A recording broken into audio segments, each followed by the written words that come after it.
Welcome to the Bill Walton Show, featuring conversations with leaders, entrepreneurs, artists, and thinkers. Fresh perspectives on money, culture, politics, and human flourishing. Interesting people, interesting things.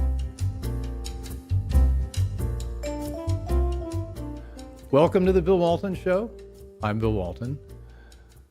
For those of us who care about liberty in America and who care about preserving our constitutional republic, we've got to be concerned about the pervasive size and growth of what's come to be called the administrative state. It's the vast apparatus of unelected bureaucrats who run all the federal agencies and whose jobs are protected by the powerful civil service system. They're the bedrock of what's come to be known as the deep state. What's happened is it's typically evolved into a fourth branch of the federal government. And it's largely unchecked by Congress, the presidency, and even our judiciary. And this is a phenomena that we all need to recognize. We all need to think about lines of action and do something about it if we can. And for an up-close and personal look at the deep state at work, my friend and returning guest Michael Pack has a very revealing story to tell. As most of you know, he's had an incredible career as a documentary filmmaker. His most recent was Created Equal, Clarence Thomas in his own words. And among many other accomplishments, he was also CEO and president of the Claremont Institute. But what we want to talk about today is his experience as the first Senate-confirmed CEO of the U.S. Agency for Global Media, also known as USAGM. Of course, it oversees all the government communications broadcasting networks, including Voice of America. Michael, welcome. You got a story to tell. You wrote about it brilliantly. You wrote a piece called The Death of Democracy, which was a very riveting tale about what happened after you became, actually even before you became confirmed as the head of the agency. Yes, in the piece in the Examiner in the last week or so. Washington Examiner. The Washington Examiner. And I call it the death of democracy because this fourth branch of government, which you so clearly described, had no intention of following what Donald Trump or any of us as appointees wanted to do. They just had no intention. They thought he shouldn't be president. They knew better, and they had no intention of doing what he wanted to do. And that's just not democracy. You know, the American people elect a president, and good or bad, dumb or smart, capable or not capable, he's the president, and the American people have empowered him to fulfill what he said he would do. And the government bureaucracy had no intention of doing that. So that's not really democracy anymore. I mean, it may be a little overstatement called the death of democracy, because I think we could bring it back, but it's not democracy when the elected president doesn't have a chance to implement his agenda. And my own case is a very small microcosm of that. I mean, we saw it all on a bigger scale with Donald Trump's battles with the FBI and Russia collusion and many other things. But in my own case, as you say, I was asked by the White House to run this agency by government standards. You were asked in March of 2017, just after his inauguration. That's right. And it took how long to get confirmed? It took 3 years and 3 months to get confirmed. Yeah. So I didn't walk in until June of 2020. I think it's close to a record. I mean, 4 years must be the absolute record, but the Democrats largely were able to block me, as well as other people inside the government that didn't think I should, take this position, even though Donald Trump has selected me. So it took a very, very long time, and it was itself a bruising battle. Donald Trump had to personally intervene, which he shouldn't have to do with this level of appointment. So, the bureaucracy there had spent those 3 years and 3 months preparing to block me. Well, didn't they hold a council of tribal leaders right after his inauguration saying, we're going to do everything we can to block Donald Trump's agenda? I had been told that that's true, and it would not be surprising. And this would be before even I was appointed. So, I mean, it has nothing to do really with me personally, and I don't take it personally. So that's right. They're ready to block him. They felt he was going to, that he just didn't know the right way to deal with the media. He was the wrong person. They needed to stop him.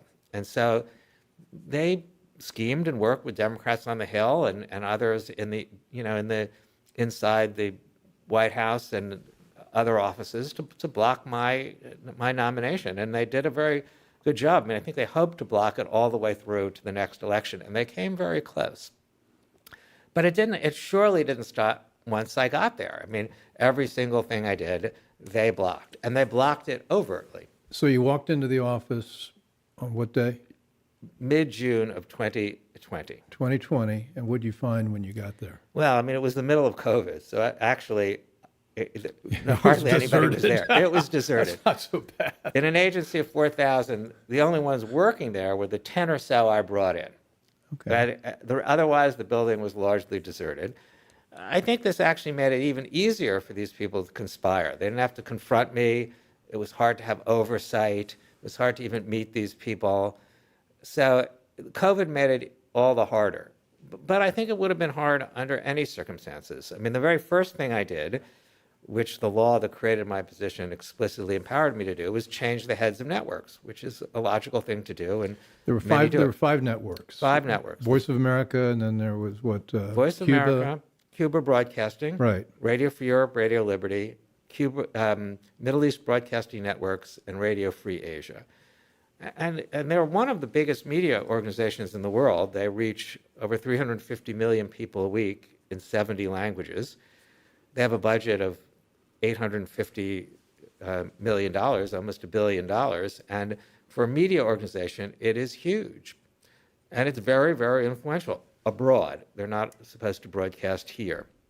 So the Democrats they've managed to burrow in. They've had it their way for decades, and they had no intention of letting such a huge media operation be returned to its actual legal mandate, which is to be fair and balanced. It's supposed to reflect the views of the American people broadly considered, not to be the instrumentality of one party or the other. I mean, it's supposed to promote American ideals like democracy and freedom around the world. But having had no oversight, more or less, for a long time, the agency had drifted very far to the left, and it was largely a mirror of what was going on in the rest of the sort of left-leaning media, from CNN. Or the we had a Chinese dissident on the show about 3 years ago, and his interpreter was a very senior official with Radio Free Asia. And I won't name names because I guess maybe he's already outed himself, but I don't know. He had only terrible stories to tell about what was being broadcast. Indeed. And that if Americans knew what face they were presenting to China, they'd be appalled. That's right. There are real problems, especially in the 2 Mandarin services. That's Radio Free Asia has one, and the Voice of America has its own Mandarin service. Mm-hmm. And indeed, the person who I had kind of forced out as head of the Voice of America, Amanda Bennett, who's now Biden's nominee to have my job, famously cut off a interview with a Chinese dissident, Kuo, midway, against the promise, and it was rumored, or at least alleged, that she did it under pressure from the Chinese government. So it was a big scandal. There are people on both sides. It was one of the many scandals under her watch, which is why it's shocking Biden wants to reappoint her. But, so when I came, we were in the midst of... Or not so shocking. So we're in the midst of an election, right? So one of the things and they covered the election, as they should, but in keeping with the Voice of America Charter and the law governing all 5 of them, they were not supposed to be tilted towards one or the other. And pretty early on in my time there, we found an ad that essentially a Biden ad that appeared in the Urdu service. So this is a service that's supposed to target Pakistan. And it seemed to be just a pro-Biden piece, and it seemed to be focused on Americans, appealing to them to vote for Biden. And it was a shocking violation of the VOA Charter and law. So I think it might be worth it for your listeners and viewers to see and hear it. Okay, I think I've got this queued up here. Let me take a look. I will end the Muslim ban on day 1. Day 1. Hadith from the Prophet Muhammad instructs, whomever among you sees a wrong, let him change it with his hand. If he is not able, then with his tongue. If he is not able, then with his heart. Make no mistake, people. 2020 is our year. Let's dive into it with 2020 vision. We can see clearly that America is fighting for its very soul. We all come from the same root here in terms of our fundamental basic beliefs. And I just want to thank you for giving me the opportunity, for being engaged, for committing to action this November. It matters. Your voice is your vote. Your vote is your voice. Muslim Americans' voices matter. I'll be a president who seeks out and listens to and incorporates the ideas and concerns of Muslim Americans on everyday issues that matter most to our communities. That will include having Muslim American voices as part of my administration. But getting out to vote, getting our families out to vote, getting our elderly out to vote, getting our masjids out to vote, getting our neighborhoods out to vote. So let's do our part and join the largest Muslim voter mobilization in America, the Million Muslim Votes campaign. Let's roll up our sleeves. Let's make our voices heard. Because we got the means, we got the numbers, and we got the power.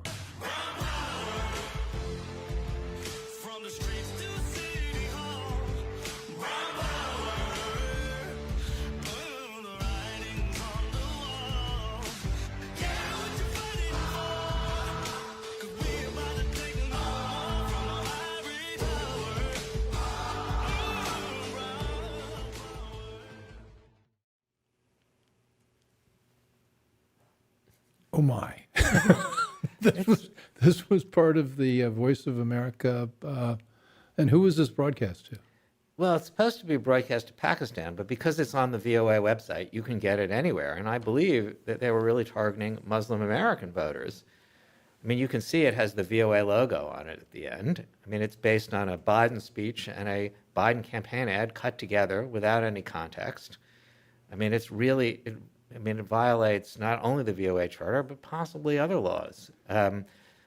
A real disgrace. And we only found it because a whistleblower called it to our attention. It had already been up for a week. We asked for them to take it down, which the VOA leadership, which they did. But then we found later there was still an audio version up for another week or so. But egregious as this is, Bill, I mean, what really, I think, tells you a lot about the administrative state is what happened after. So, look, this violates the charter, it violates the law, it's completely wrong in every way. In fact, people at the VOA acknowledged. So we just felt that, and it wasn't the first time this had happened. I mean, they'd done something similar, equally egregious in the last election. They had run this famous De Niro spot where he called, this is in 2016, where he called President Trump a dog, a pig, I want to punch him in the face, also with no context. And when Republicans complained, they took it down, and that was it. This time I felt we should launch an investigation to find out how this happened and make sure it didn't happen again. After all, the election was ongoing. So I launched an investigation. One of our lawyers, working with one of the political lawyers I had hired, one of my political appointees, working with the in-house people to sort of find out who did it and how did it get on the air and why was it not caught and who approved it and what should happen to them. And what disciplinary actions, you do something this wrong, there should be some sort of consequences or it will happen again, as was proved by the fact there were no consequences for the De Niro ad, and it did happen again. So we did launch an investigation, and the internal people recommended a series of disciplinary actions, including firing the contractors that were responsible, but also looking into why their supervisors didn't do anything and different levels of. Well, and you had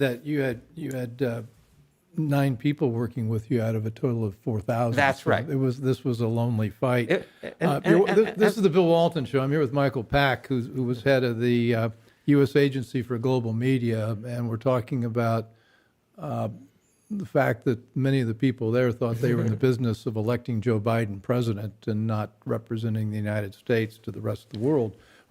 So we conducted this investigation. We performed. We did as largely run by career people because, as you say, there were 4,000 of them and only 10 of us, and we did discipline these people in various ways. Some of it included a few weeks of leave without pay. I mean, not horrible stuff, but we wanted to send a message.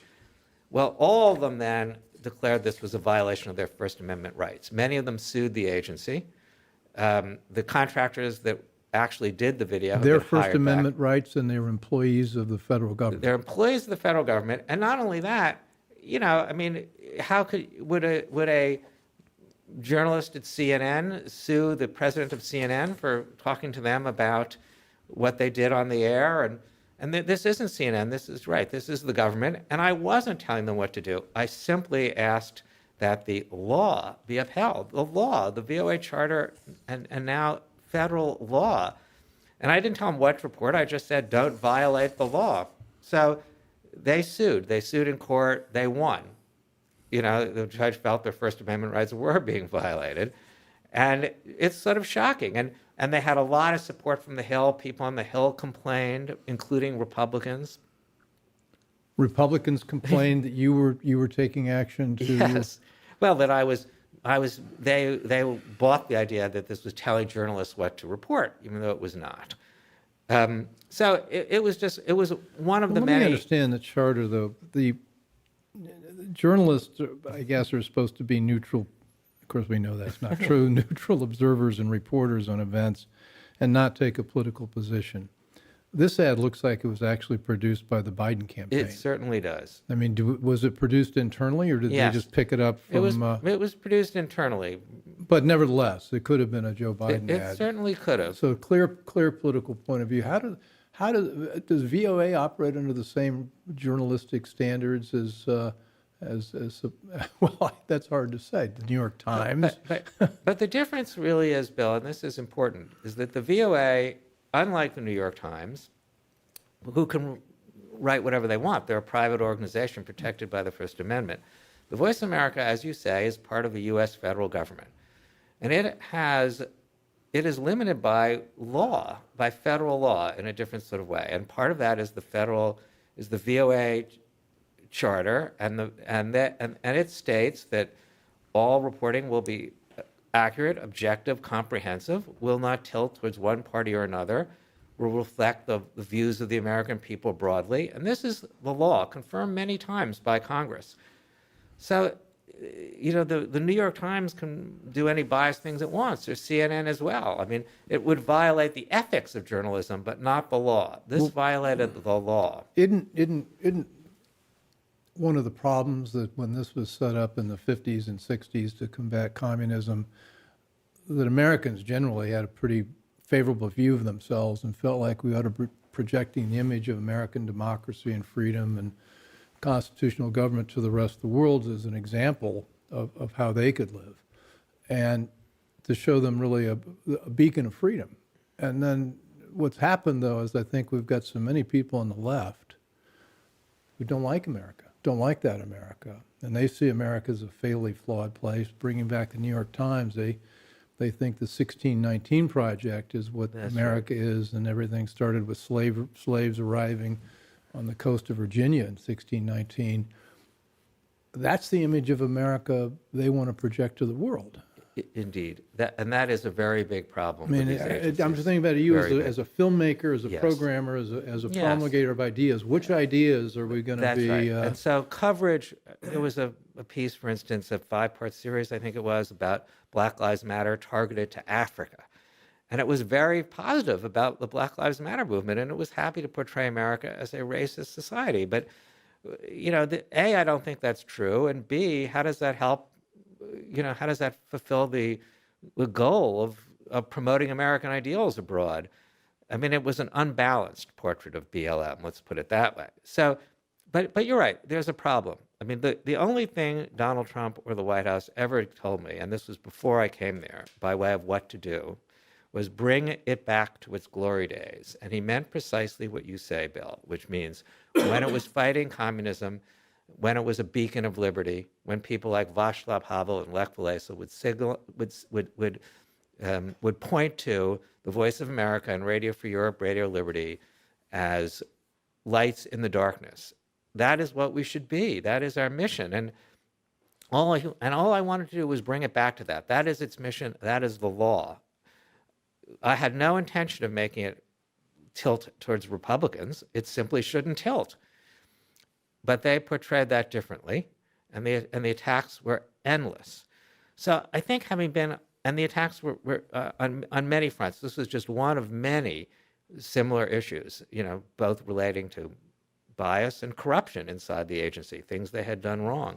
Now, Some relating to security failures. I mentioned civil service protections. You really, when you come into an agency as a political appointee, you have almost no degrees of freedom about who you hire and fire. No, that's right. So I could not, there were 7 or 8 people involved in what was a major security problem inside the agency. And I again launched an internal investigation, including hiring and also hired an outside legal firm to find out who was responsible, and even to get people to be fired because of security problems are nearly impossible, and they have all been rehired back. So I want to return to sort of the bigger issue you brought up at the very beginning, Bill, what to do about the administrative state. I could do so little in this agency of 4,000. I mean, there were 10 of us, and we're outnumbered. So what can happen at the State Department, at the FBI, at the DOD? I mean, I think it's a Don't forget cautionary tale. the Justice Department. And justice, yeah. And the Justice may be Department. among the worst. It may be. It's a tough competition. But the, so, having gone through this and having been unable to even affect the small change of bringing this agency back to its legal mandate, I become very skeptical of the ability to change the administrative state by the next president. I mean, as you say, they're a totally unelected branch. It's most of the bureaucracy. And my own bureaucracy, I'd have to say that, of the agency of 4,000, a lot of the people maybe at the bottom and the worker part of it, the technicians, the sound people, the cameramen, they may have been split politically, but the middle and senior management was pretty uniformly both Democratic and activist. So how to fix that going forward? I hear some solutions from friends of mine, other conservatives that think this can be fixed. And I am skeptical of those solutions, having now been on the inside. And I think it's sort of worth going through them so we know what we're going to face next time.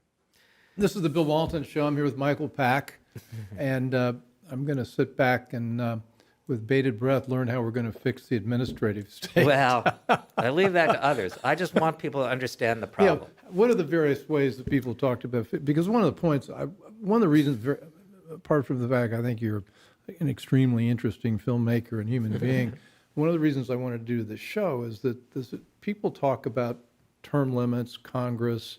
Gee, we got to throw people out of Congress because they've been there too long and they've developed ways of the swamp. That, I think, is a problem that was 20, 25 years ago. Yeah, that's right. What's happened is it's metastasized so that the Congress has delegated almost all of their power to the administrative state. And so the real action is focusing on what's happening there. Well, that's right. It is often said. And I think everybody who cares about political change has got to focus on that fourth branch of government. That's right. That is right. I mean, the most of the laws that we experience day to day come from the administrative state. EPA laws or other kind of regulations or IRS rules. I mean, they all come out of these administrative agencies, very little out of Congress. Because as you say, Congress has, I think unconstitutionally, delegated a lot of its legislative functions to these agencies. So, because it's convenient for them, they don't have to answer for the consequences of it. They can just blame these agencies.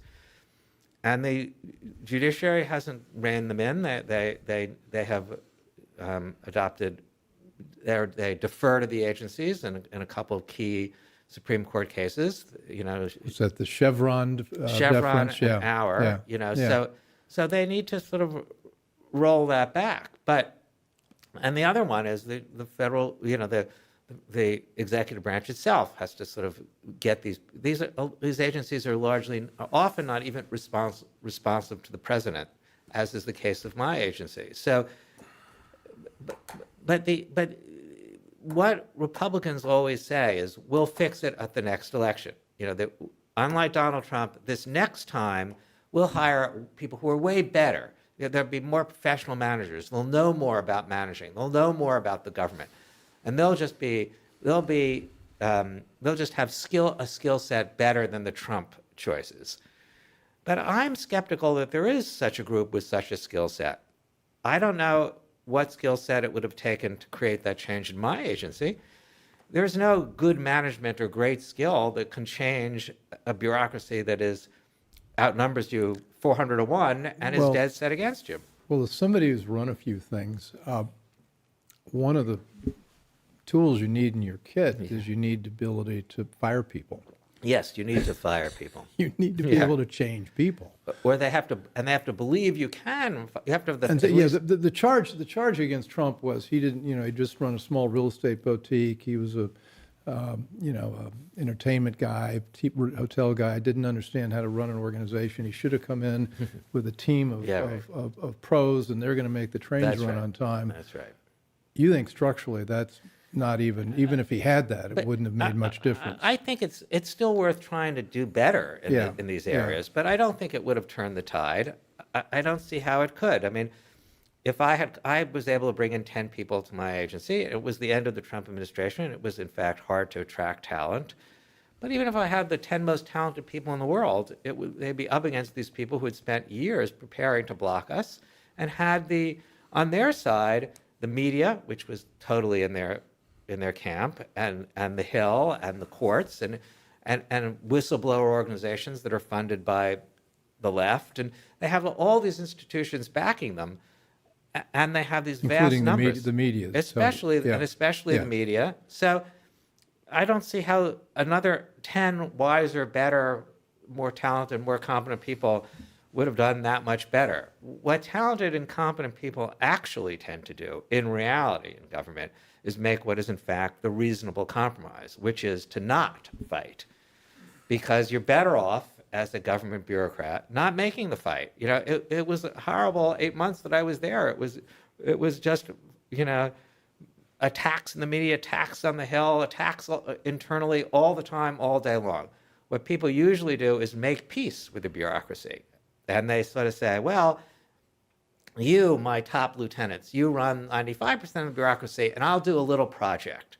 That's sort of conservative. In my own case, I could have done we'll do a couple of documentaries on sort of issues that I think are important. And they would go, okay, you do these 10 documentaries, and we'll do these thousands of hours of programming daily. Let us run Hate America ads the rest of the time. And you do these little things. And head pats. And that's what people make that deal, because then you get to hire in your little project a whole bunch of other conservatives who then say great things about you in the conservative media.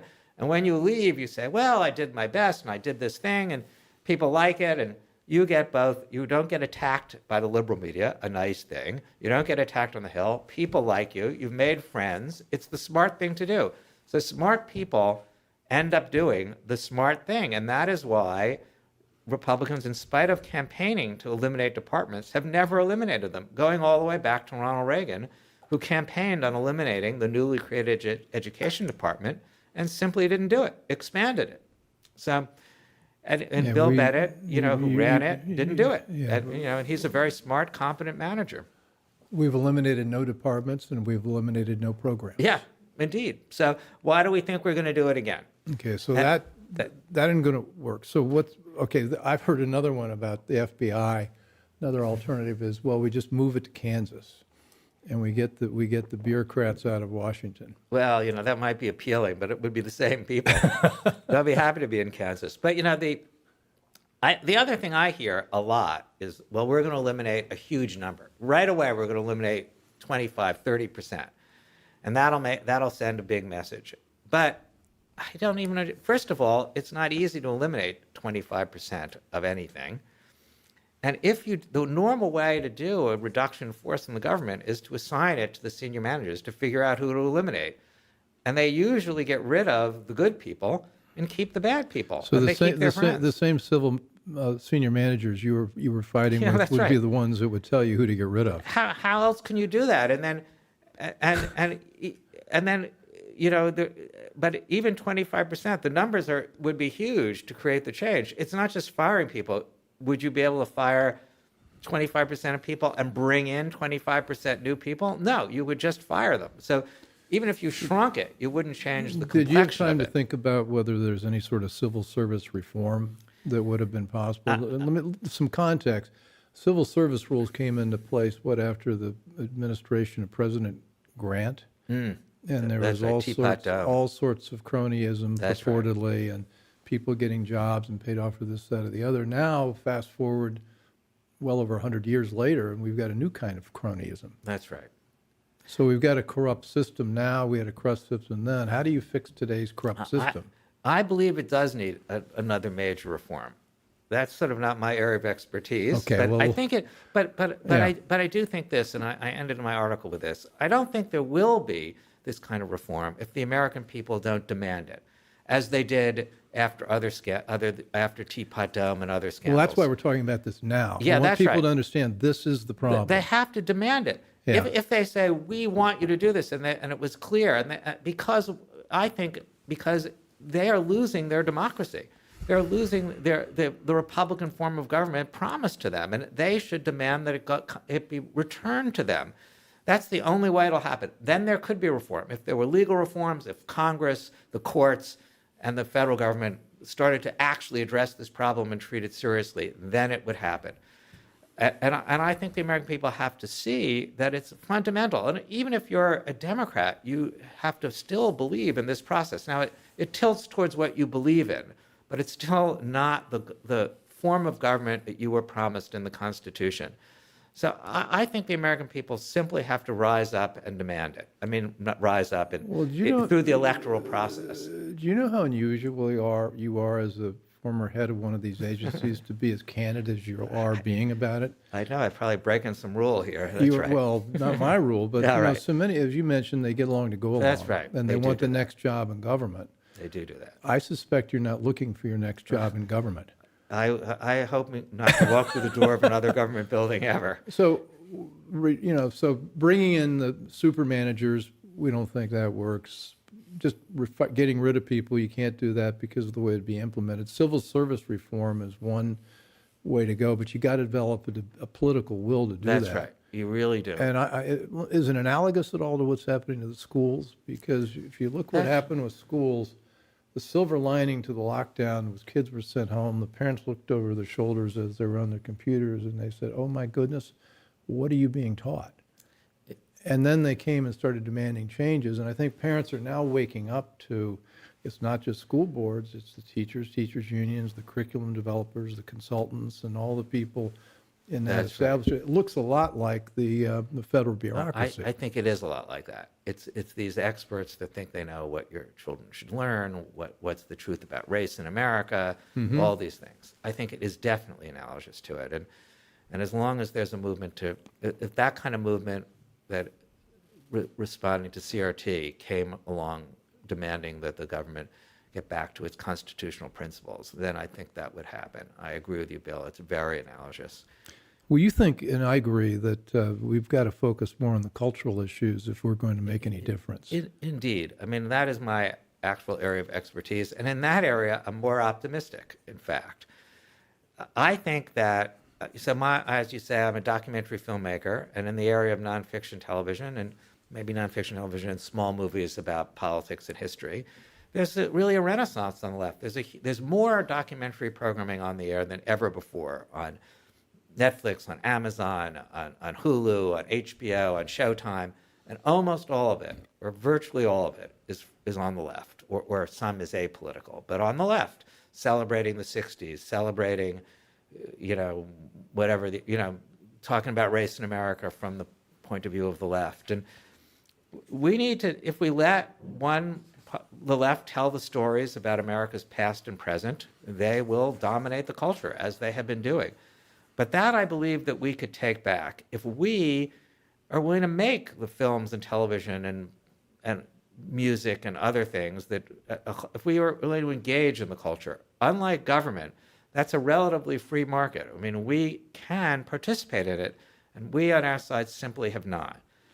Well, the cultural, the media, the Hollywood, the filmmaking, world looks an awful lot, though, like the other worlds we've talked Indeed, about. indeed. If you're a Indeed. conservative kid and you want to make conservative documentaries, or even worse, you want to make a feature film or a streaming series on one of the cable networks, you're not going to find it. Yeah, you're not. And the reason for that is that, I believe, is that, as you know, the left, since the 1960s, said they were going to engage in a long march for the institutions. They announced it. They talked about it.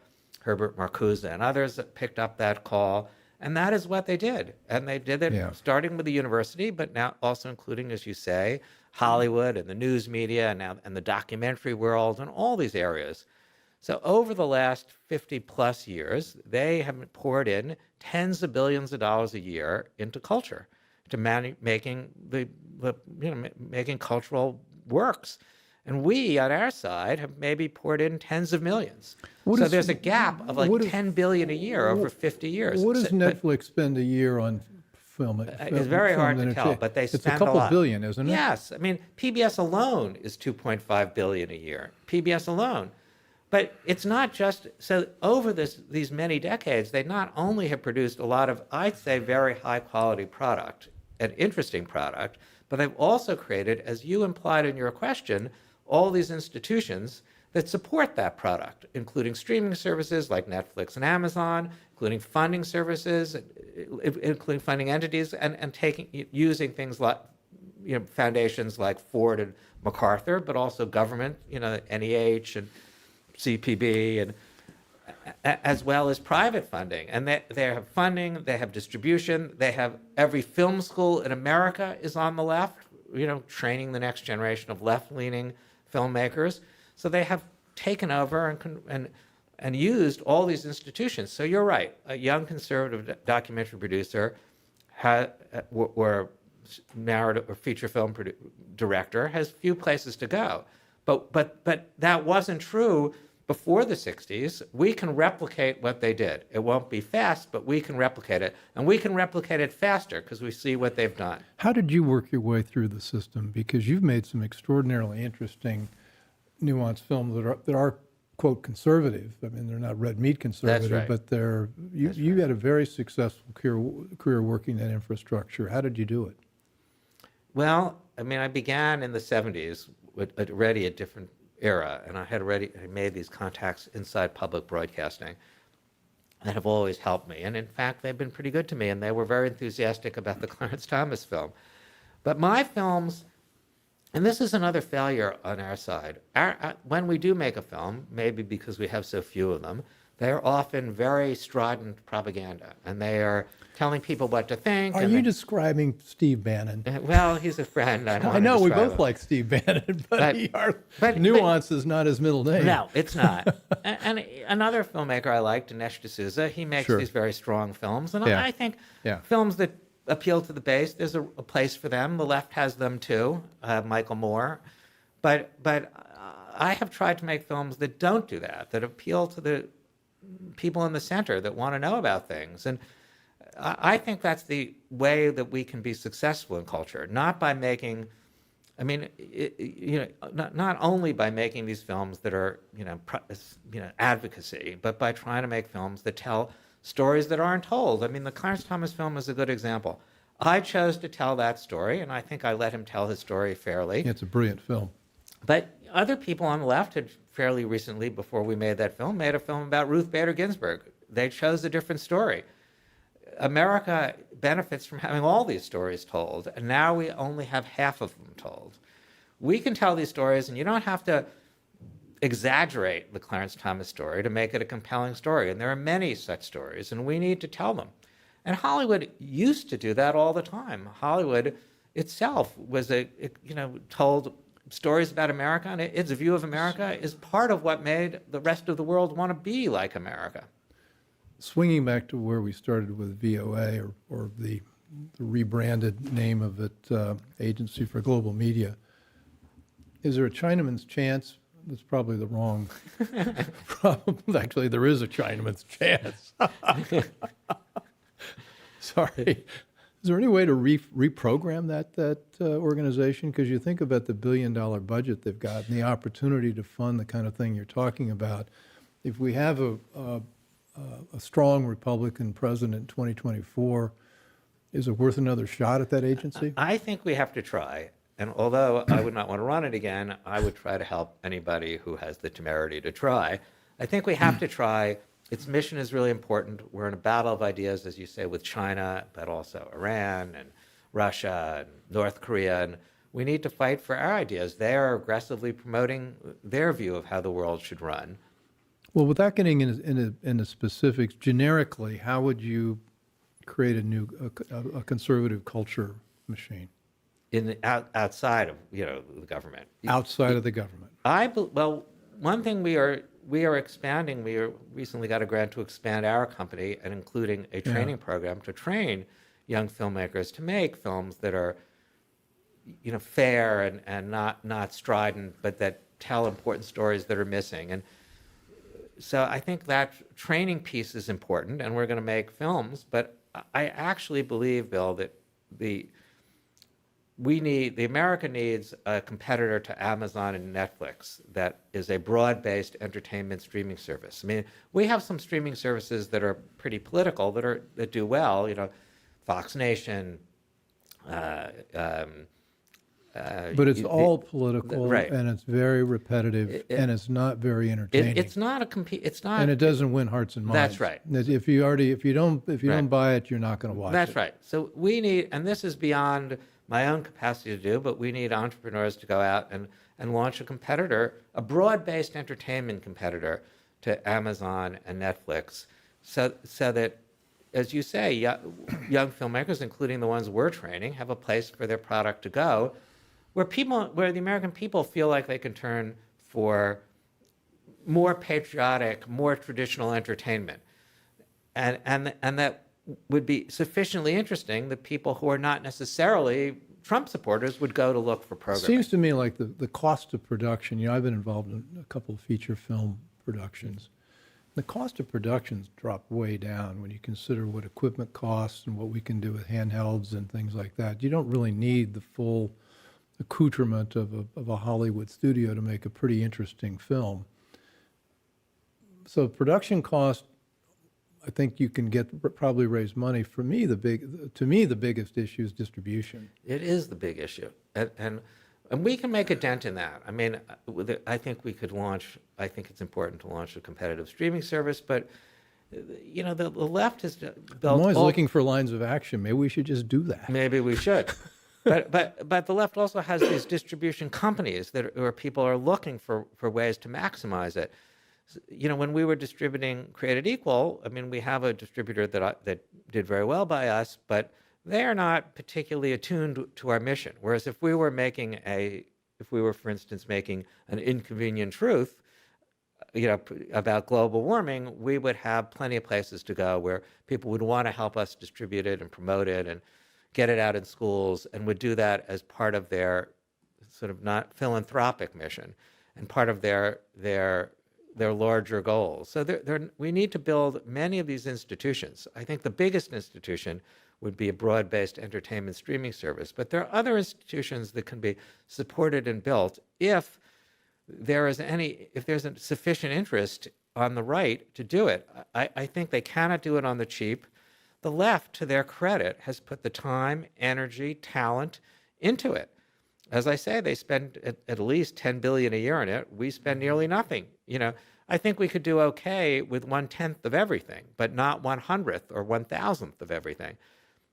They have a pool of people who've made $10 billion in Silicon Valley that want to take 1 billion of those and try to help make the world better as they see it through film and television, and are willing to want to make money, but are willing to lose it. We have very few people like that, and we need to get the people out there who understand, who see the world as we do, who have the resources to sort of see this problem and try to use some of their resources to address it.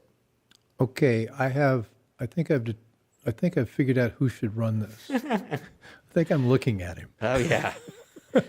I don't know if I should run it, but I would be happy to be part of providing the content. Okay, we ought to follow up on that. Yeah, we got it. We're out of time. Michael Pack, it's It's always interesting talking with you. We've covered about 10% of what we thought we wanted to talk about, but I think we've covered the right 10%. I think so, too. And my takeaway is that conservatives need to think a lot more about culture, filmed entertainment, and all sorts of avenues, and get our large donors to really focus some money there. That's right. I think that would be a great message to take away from this. Okay, Michael, thank you. Thank you. Thanks for joining. You've been viewing, watching, listening to The Bill Walton Show. We're available on all the major podcast platforms and on YouTube and Rumble. And you can also subscribe to our show on thebillwaltonshow.com. And we'd welcome your comments because they inform us with all the new things we do. And we're getting a lot of great ideas from you. And thank you. And thanks again, Michael Pack. And we'll be back soon. I hope you enjoyed the conversation. Want more? Click the subscribe button or head over to thebillwaltonshow.com to choose from over 100 episodes. You can also learn more about our guest on our Interesting People page. And send us your comments. We read every one, and your thoughts help us guide the show. If it's easier for you to listen, check out our podcast page and subscribe there. In return, we'll keep you informed about what's true, what's right, and what's next. Thanks for joining.